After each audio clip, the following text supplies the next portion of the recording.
can't believe Kate made Lady Danbury get out of character like that. The audacity. And baby Penelope, please, it's time to let Colin go. And Anthony, well, I have no words.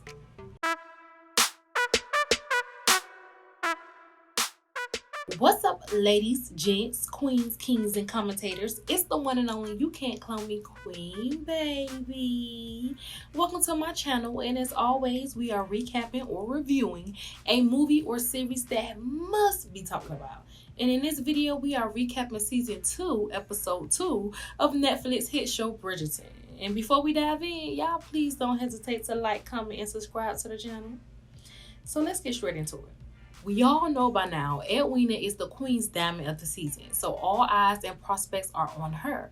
But if they are not up to Kate's standards, well, they don't stand a chance. Now, what I don't like is that Kate says she wants the best for Edwina, yet she is the one picking the guys for her. So Edwina can't really choose with her heart if her options are limited due to her sister's standards. And Edwina is such a sweetheart and loves her sister so much, so Kate's words, thoughts, and approval is golden to her. And she would go with what her sister puts in front of her. Now, the list of guys Kate has for Edwina does not involve Anthony Bridgerton, who Edwina is fond of, but Kate is doing everything in her willpower to make sure that doesn't happen. And he don't get near Edwina, which, like I said in my last recap, makes sense because he was talking hella crazy about what he wants from his wife, and love is not on the list at all, which makes him seem insensitive, and that's what Kate wants for Edwina, true love. But Lady Danbury is telling Kate that although Anthony is talking about finding a wife like a transaction, doesn't mean he can't fall in love, which in a way is sort of true. I mean, if we really think of it, marriages are indeed business moves. Some people get lucky and get real love along with it. And Lady Danbury told Kate that these initiatives has been happening for centuries. So what Anthony wants isn't really wrong. But to be honest, I am with Kate on this one because Anthony's entire actions with finding a wife is harsh and strict like. And it makes me think that if Edwina does end up with him, she will become miserable. And just like, hey, I don't want that for her because she just seems so kind and doesn't deserve that type of attitude from someone that is trying to court her. Granted, all the guys wanting her may feel the same way, but at least they ain't out here blasting it for everyone to hear. Hell, at least have some proof with it. And let me also just say that Anthony cannot be mad at the way that Kate is handling her sister because he did the same thing with Daphne. The only difference is he was willing to give Daphne up for the first person with some money, while Kate is being more specific and careful in her choices for her sister. So he cannot get mad about how she is moving. But anyways, moving along, Eloise and Penelope is in this unknown battle with each other on how Lady Whistledown should speak in her articles or columns, whatever you want to call them, which, to be honest, they both need to let it go because Eloise is speaking to Penelope as a friend, expressing how she feels Lady Whistledown lacks substance, which, to be honest, is nonsense. And if she feels that way, just don't read it, girl. And Penelope, of course, is getting offended by what Eloise is saying because, well, she is Lady Whistledown.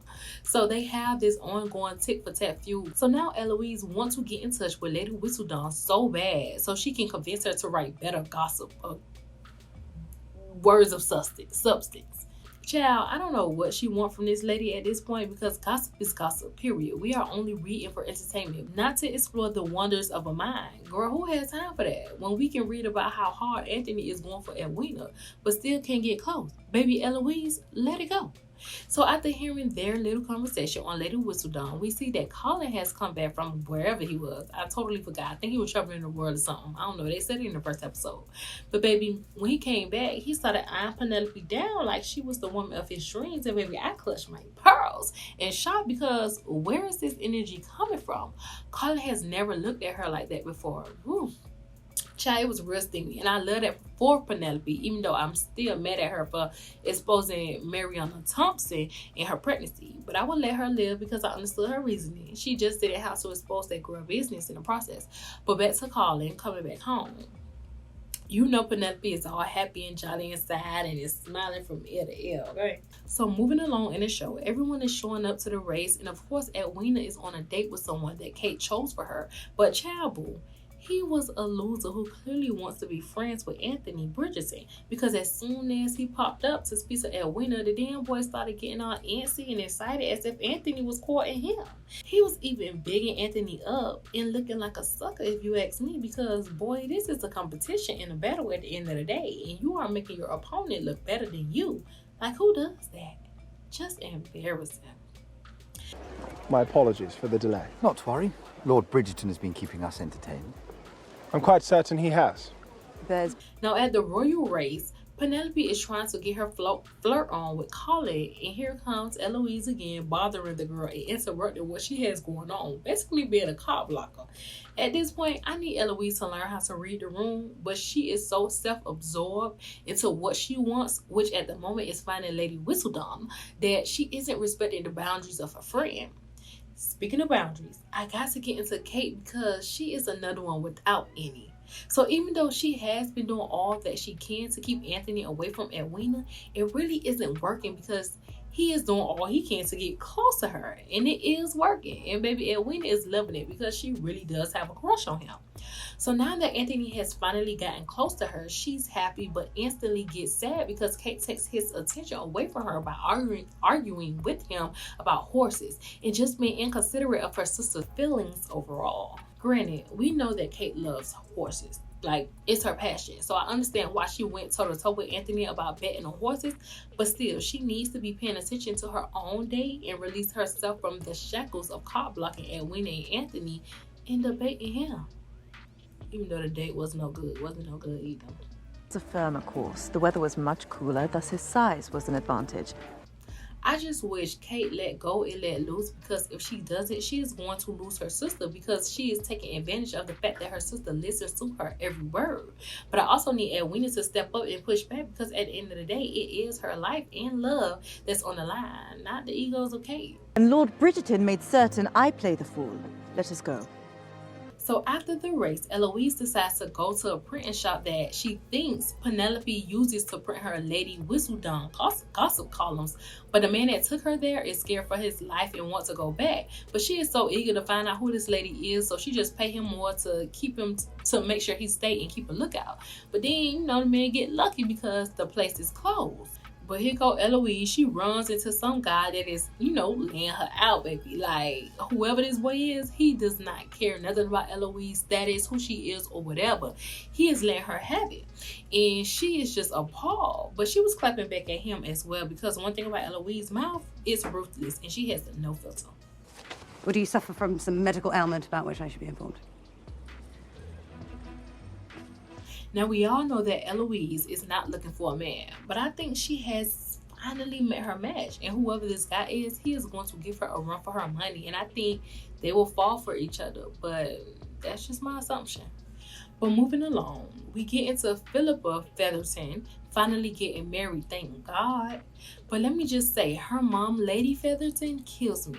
Granted, she has always been the character I dislike the most in this series, because she is just so judgy and picky, yet she is broke and cheesy and wants things to go her way. But that is not how things work, and she knows that. And now that her husband's cousin, Lord Featherton, aka Cousin Jack, has come to take over and help out, she feels like she needs to be in control of what he's doing. Mind you, everyone is loving Cousin Jack, and he is doing all that he can and the best that he can, being that the husband messed up so much, especially with money. But for some reason, Lady Featherton feels like that man isn't good enough or something. Like, it's weird. You're apprised of certain matters? Well, in that, you are correct, my lady. Excellent. Let me just say, this entire scene with the Queen, Lady Danbury, Edwina, and Kate is just stunning. My God. The beauty, the class, the elegance. Baby, I love it. I love it.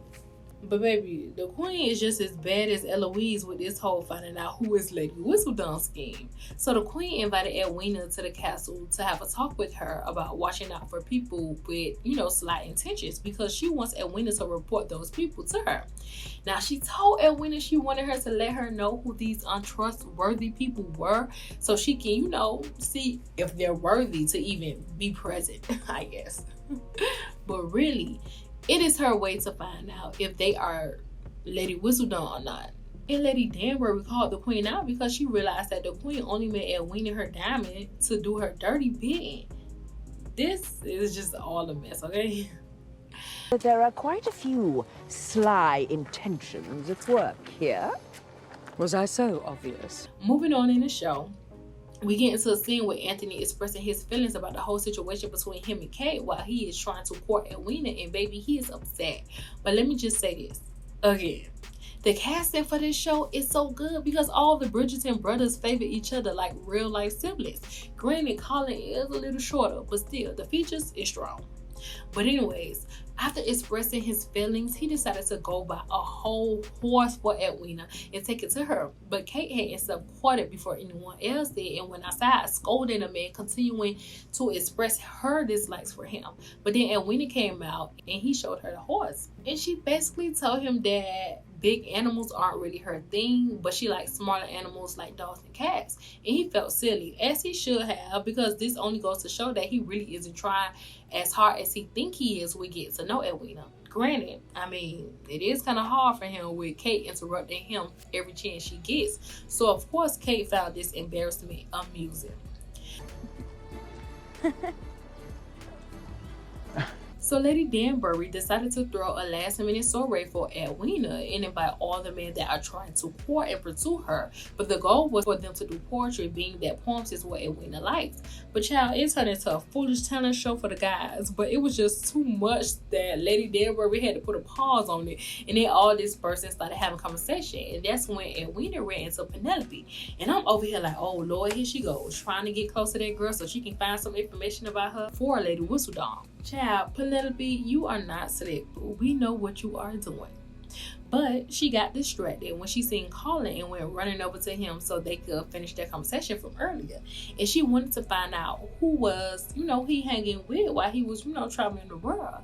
And he told her that he was having a conversation with someone that he had known for a really long time. And I'm over here excited because clearly he had to be talking about Penelope since he said she was the only person writing him letters. But man, no.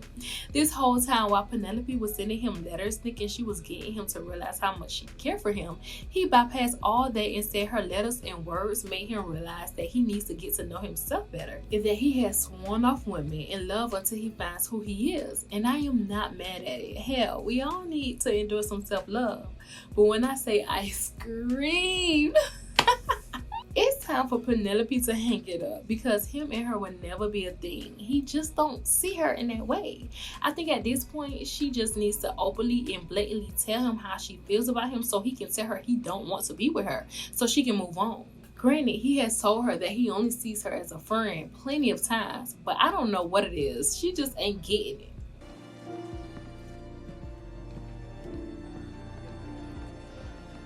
Now at first, I thought Lady Featherton was just being a pain by being overly critical of Cousin Jack. Because I mean, she has unpleasing ways. But nope, her concerns have been justified and thank God she isn't naive. So Lady Featherton's main concern with Cousin Jack taking over her family affairs was that he would eventually leave them out to dry and get rid of her and the girls, meaning that he really doesn't owe them anything. And I thought she was just being antsy, but nope, she had every right to feel weary because her biggest fears is happening and he is out in society courting women, and the person he has decided to take the most interest in is Cressida. I don't even know how to say her name, but y'all know who I'm talking about. The girl, the mean girl. And God knows her and her mother, Lady Copper, are just as slimy and sly as anyone. So if Cousin Jack was to marry her, oh baby, the Feathertons would be out of luck and on their own real fast. So Anthony didn't get an invitation to the soiree that Lady Danbury threw for Edwina, but of course he had no intentions of not showing up. But he knew he couldn't show up empty-handed, so he decided it would be a good idea to read a book of poems so he can get an idea of what to say in front of Edwina. But that didn't work, so he asked his brother to help him write something. But when it came time to perform the poem, Something came over him while citing the words because he stopped and threw the poem in the fire and admitted those weren't his words and started expressing how he felt and who he was as a person. And that made Edwina like him even more because she saw how he was being honest even though he was faking it from the beginning. Now, I for one would have been like Kate and said forget him. But Edwina wanted him more and even gave her sister some pushback. Well, finally, but still, on Anthony's action. Basically excusing him, which I don't like because all he did in my eyes was show his true colors, if you ask me. So because Kate feel like she lost in that moment with Anthony and her sister, she left the party and Lady Danbury followed her to talk some sense into her. And Lady D basically told her that she needs to find something that's going to make her happy. But Kate is so stuck in her ways and has already put in her mind that she will be alone and will be happy when her sister is happy and protected, which I can respect. But baby, you also have to think about yourself, Kate. So Lady Danbury was flabbergasted that she was content with wanting to be alone at the age of 26. And Kate had the nerve to compare herself to Lady Danbury, saying how she is content with being alone. But Lady Danbury was like, girl, I have lived my life. I have loved and lost. You can't compare to me in what I've done when you've barely lived. So there's no comparison. And I was like, yes, Lady D, read her to filth. As you should. And then we ended the episode with Penelope being seen by the seamstress Genevieve in an area she had no business in, which to me means her identity may be revealed soon, especially with the queen looking for her as well.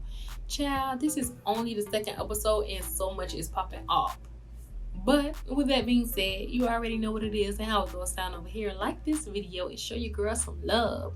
Comment your thoughts and let's discuss what you think of this episode of Bridgerton and where you think things are headed.